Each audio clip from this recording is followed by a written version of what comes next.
Mayad ng hapon everyone, welcome to my daily vlogs. Nagbabalik ang negrang bugtongera na minsan ay tindera ng isdang sariwa. So yun na nga for today's video, maikli lang naman, kaya mong pagtiyagaan. Ikukwento ko lang naman sa iyo ang aking karanasan doon sa karagatan. Oo, legit, kasama ako sa laot, kaya kasama ako sa aberya at sa naipit. Ito ang simula ng kwento, panuurin mo sana hanggang dulo. Alas 10 pa lang kagabi, niyaya ako ng aking asawa kung gusto ko raw sumama at sumakay sa bangka na ginagamit niya. Ako naman si Oo, excited lang mag-boating, hindi na inisip kung saan kami pwedeng makarating. Pero syempre hinanda ko na yung aking sarili dahil dito pa lang sa tabi, bangkang aming gagamitin mukhang hindi na okay.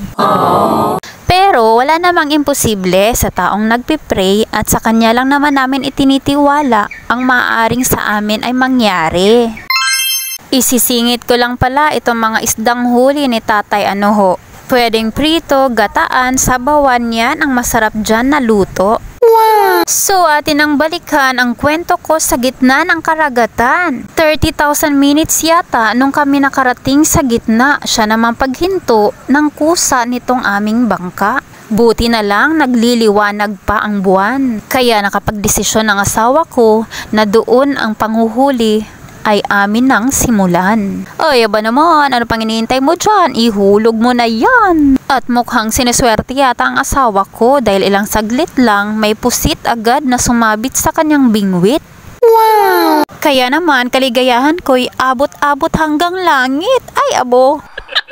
3 piraso nga pala ang hinulog ng aking asawa na palawit. Ngunit sa aking hawak, abo, wala man lang sumabit. Ooy pod!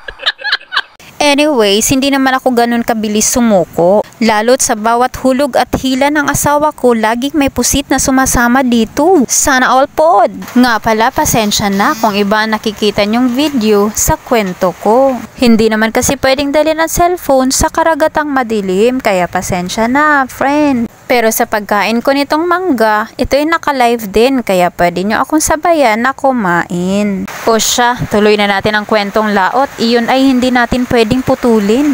Dahil sa panghuhuli namin ng pusit, alam kong kayo'y hindi pwedeng mabitin.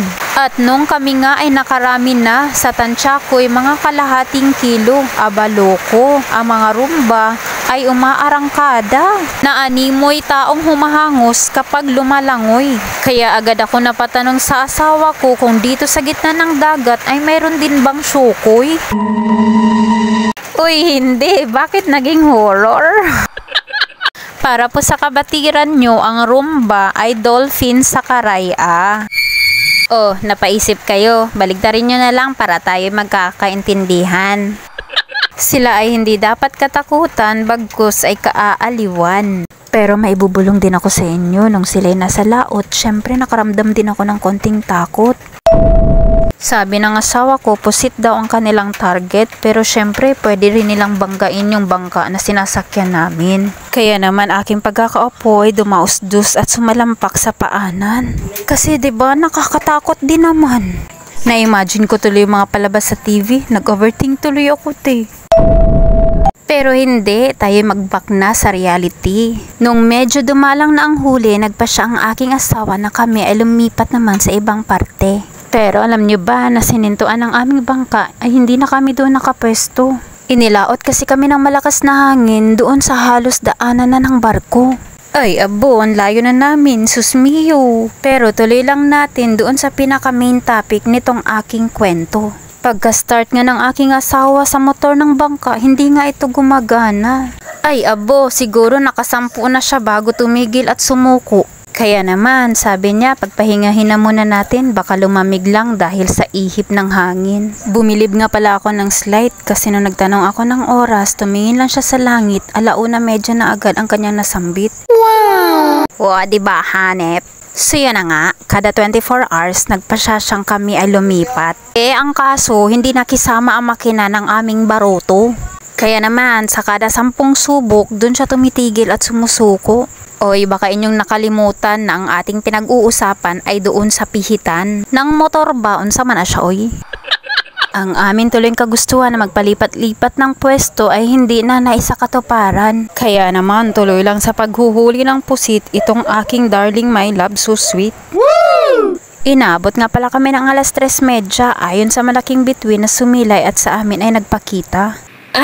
Oo, legit, naniniwala naman ako sa sinasabi ng aking asawa dahil tumpak naman ito sa liwanag na bumabalot sa kalangitan. Sa bawat saglit ng paghatak niya't paghila, aming lagayan ay nalalaman. Nung kanya nga itong tinansya, lagpas daw ng 2 kilo. O diba, hindi ganun kadali ang manghuli nito. Inabot din kami ng alas 4. Sinimulan niya na namang pihitin ang motor ng aming baruto habang sinisimulan ko naman ang pagkampay ng aming sagwan. Buti na lang sa amin ay may nag-rescue. Inabot sa amin ang kanyang lubid at hinila kami ng matulin. Salamat sa Diyos, dininig ang aming panalangin. At sa wakas kami nakarating at nakauwi din. Kaya kung ikay nanonood pa rin, comment your location para sa susunod kong video, pangalan mo ang bumungad dito. Salamat sa panonood. Bye-bye!